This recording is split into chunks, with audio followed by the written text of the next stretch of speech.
Зголемување на минималната плата најверојатно ќе има напролет, вети премиерот. Тогаш владата ќе ги извести бизнисмените од кога точно ќе се зголеми без да каже за колку. Сега вели во тек биле консултации со бизнис заедницата, каде се правеле анализи во Министерствата за труд и социјала и за финансии. Премиерот рече кога ќе имаат конкретни бројки ќе ги објават.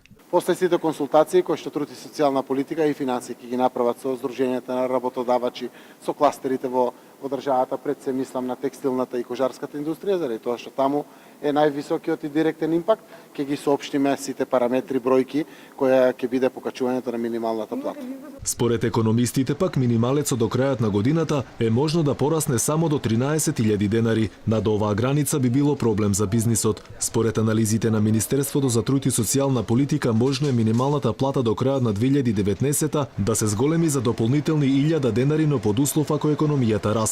Инаку владата пред година и пол утврди минимална плата од 12.000 денари, што предизвика негативни реакции кај бизнис заедницата, а како домашните стопанственици да станат поконкурентни, а со тоа и поспособни да делат повисоки плати, ќе добиваат совети од германскиот експерт кој веќе е во Македонија. Ги разгледавме областите каде што ќе работиме заеднички со консултантот.